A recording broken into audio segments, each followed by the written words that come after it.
Dungeoneer, swimming in pools of gold. This is the guild of Dungeoneering. All the monsters keep appearing. Oh, to be a Dungeoneer, whose stories will be told. What's that sound? I hear a noise. Something's coming, girls and boys, up in the hills and far away. For the guild of Dungeoneering. Curse and swear, but don't despair. The way out of here must be over there. I think we're lost, but what do we care? We're the guild of Dungeoneering. Welcome to the Guild of Dungeoneering. This is something I've wanted to delve into for quite a while. I'm going to make it a short series to see what interest is, 3 episodes, and we'll see where it goes from there. It's a fun little game made by an indie dev studio, and I really do like it. The art style is made by Vaygrim, and the art style in general is just amazing. I love the pencil and marker style drawings. This is the Guild of Dungeoneering. And the jaunty songs, of course. Music director and composer Steve Gregan.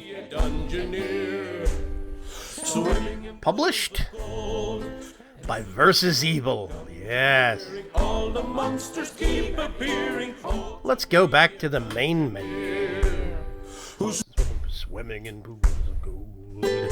Okay, I'm actually going to start a brand new game.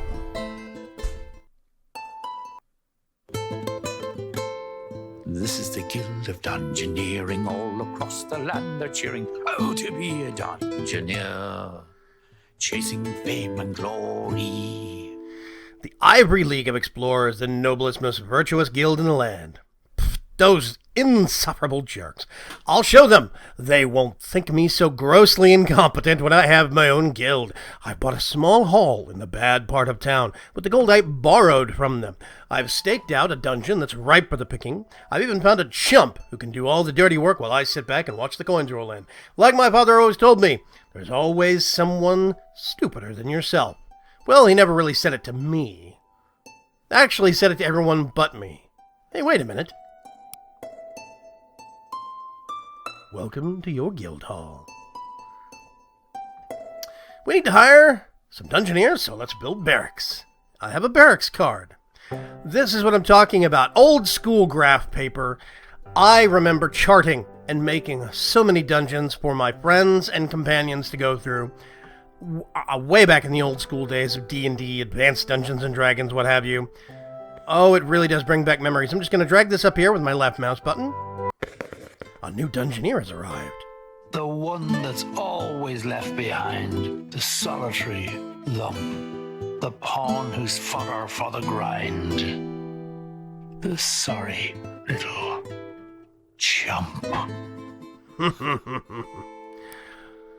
Click to rename.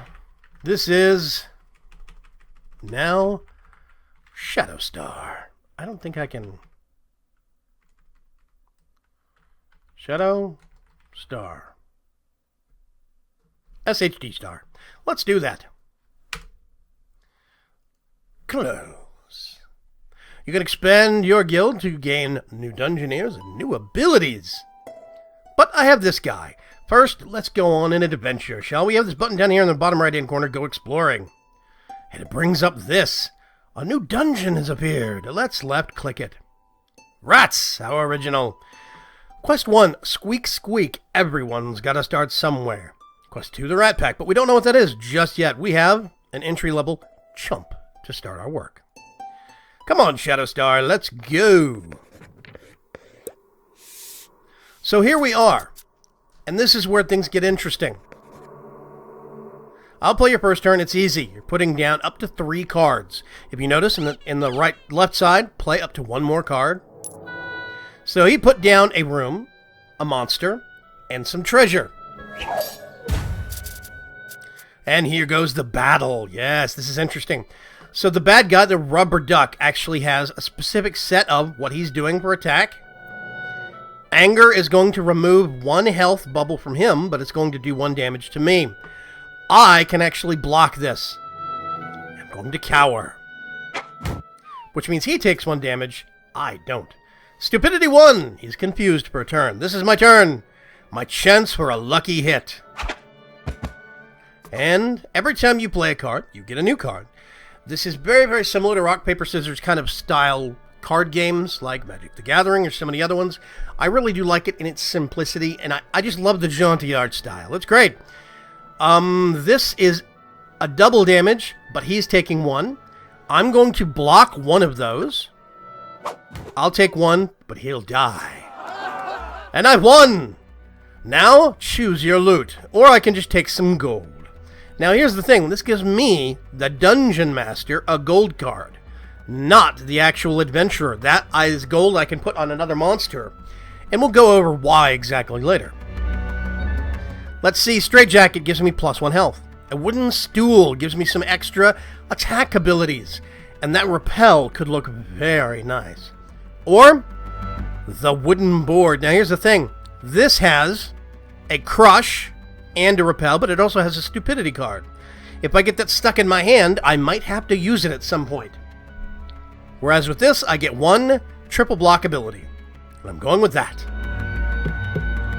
It even renders the offhand loot. So now, play up to 3 more cards. I have to lure my adventurer. I cannot control him. He has his own mind. He or she has their own mind. They are being steered around automatically. I have to facilitate their movement. So, I steer them by opening up new pathways. You see, it automatically corrects what path they're going through. And by putting down monsters or loot. Gonna do that. They're going to beeline directly for that. Now, if I put this up here, what's gonna happen? So, that's my 3 actions. It automatically moves. There we go. Shadowstar versus the giant bat. Shadowstar's a friend of mine. He'll get the joke. This is going to do magic damage and block 1 physical, which means if I do this to him, it's going to negate it and I'm going to take damage. So I'm just going to cower. Nothing happens. 1 damage, unblockable. I love the tooltips, so I may as well go for the gusto with a lucky hit. Yes. I am loving this so far. 1 damage, and then he gains health per damage done. That's a blocker. Nothing's happening there, buddy. Same thing again, but I only have block 3 physical damage. This does 1 magic damage, so we may as well get a smack in to counter off. Yeah, there we go. Unblockable, 1 hit, which means I may as well swing. And I'm whittling him down, but things are running close and the deck gets reshuffled. This is 1 magic damage. I'm going to go ahead and cower again. Nothing happens. Unblockable. I'm going to finish the job. I'll end at 1, but they die. And I level up, +1 health. Now, I already have one of these, which means it would give me 1 gold. A ruffled shirt. Ooh. And it gives me Swift. That would draw an extra card and do 1 physical damage. Now what that means is it acts first instead of the monster going first, as it normally is. Paper Crown. Block, and per every 1 blocked, I get 1 health. So it blocks 1 damage and I get 1 health. That could be very useful. There we go. Now, at any given point in time, I can come over here and left-click, check on my adventure, and see what I've got. I can see the different abilities that are being given to me by the cards, as well as the equipment upgrades I've got. Blessings, traits, these are things that will come in later game. Whoopsie. Let's left-click on him again. And, whoa. Actually, go back to work. Now, the goal of the adventurer is to steer through the dungeon and complete as many quests as possible. Once quests get completed, you can actually exit. So basically, I have to defeat 3 monsters, and I have defeated 2 of those 3 monsters. This will come up with the next objective, and then I'll actually... Come on, do something! Then I will actually... let's do... that. That. And I'm going to put a bat there. There we go. Let's go face down that nasty rat. So I'm trying to complete objectives or die trying. If I lose the adventurer, then let's cower. I have to come back into this dungeon with a new adventure and try again. That's unblockable. I may as well swing away. Oh, thump thump. So here is where this trick comes in. That's unblockable, however. So I cannot actually use this just yet. May as well swing. Let's hope they do some... Oh, here we go. If they hit, they successfully cause me to discard one card. We don't want that. So I'm going to block, which means they don't hit, and I get a health back. Let's see. Let's repel. Yes. Ooh. Lots of blocking happening. I really don't like those discard cards, so that's unblockable. I may as well swing. Eyes closed, punch. Bite. Unblockable. Let's take a lucky swing. There we go. Nasty Rat conquered. Third monster defeated. And he automatically goes back to the guild. 3 cheers for your lucrative plundering. After all your aimless blundering. How you rode your luck without getting stuck. Left me and your enemies wondering. Yes. So Shadowstar has survived and come back to the guild. So, we can look at our current Dungeoneers. Everyone we actually have currently employed. We can expand the guild with the gold we've earned. And here is where things really get interesting. The Hidden Den unlocks a cat burglar, a new kind of adventurer. We have the Training Yard, which unlocks the Bruiser. Talisman of the Trickster, which unlocks the Trickster's Favor. That is a blessing that they get for the early part of the dungeon. This unlocks the Warrior's Spirit, also a blessing. Hug in a Bottle. Talisman of Heal Aid. These two are, again, blessings. Over here we've got the Blacksmith unlocks more items in the dungeon. You start finding more and more interesting stuff. Same thing here, Leatherworker unlocks more uncommon items. Woodworker, more uncommon items, and the Curio Shop. So these basically get you more loot in the dungeon. These two over here, Magic and Might, help your adventurers directly. Now what I want to do is Training Yard, unlock the Bruiser. There he is.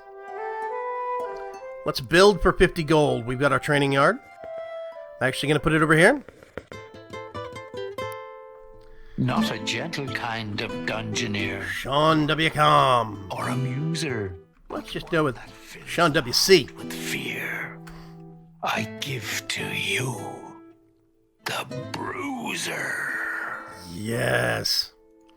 There we go. Another buddy of mine, Sean W. Com, has been turned into a Dungeoneer. So now we actually could take that Bruiser and go exploring. But I'm going to save that for a future episode. Thank you very much for joining me in this quick first episode of the Guild of Dungeoneering. Hope to see you in the next one. Bye-bye.